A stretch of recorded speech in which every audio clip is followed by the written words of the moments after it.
আসসালামু আলাইকুম।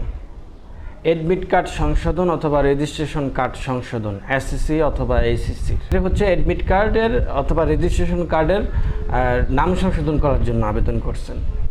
এখন অনলাইনে চাওয়া হচ্ছে যে আপনার এডমিট কার্ডের আর যে কপিটা আছে সফট কপিটা অনলাইনে আবেদন করে দিতে হবে। এটা অবশ্যই, অর্থাৎ এটা মাস্ট বি দিতেই হবে, এটা ছাড়া আবেদন করাও যাবে না। এখন প্রশ্ন আসতে পারে যে আমি আবেদন করছি, ঠিক আছে, কারেকশান হয়ে আসছে, এখন ফ্রেশ কপির জন্য অর্থাৎ এডমিট কার্ড ফ্রেশ কপির জন্য যে আমি আবেদনটা করব, ওই সময় আমাকে বলা হয়েছে যে এডমিট কার্ডের ফটোকপিটা দিতেই হবে আবশ্যিক।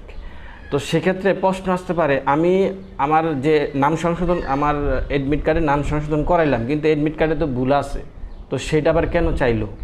এটা তো প্রশ্ন আসতে পারে না। আমি কি এই ভুলটাই কি অনলাইনে সাবমিট করব বা সফট কপি অনলাইনে কি দিব?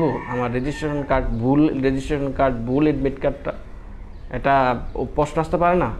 তো আমি বলবো অবশ্যই আপনি ওই ভুলটাই দিবেন, কারণ আপনার সাথে আপনি যে ভুলটা আপনি দেখাইছেন অনলাইনে, তো ওনারা তো এটা একটা যাচাই বাছাই করবে যে আসলে কি ভুল, তো ভুলটা কি ওনারা যেই আপনাকে এডমিট কার্ড যে রেজিস্ট্রেশন কার্ডটা দিয়েছে সেটার মধ্যে ভুলটা ওনারা দেখবে না?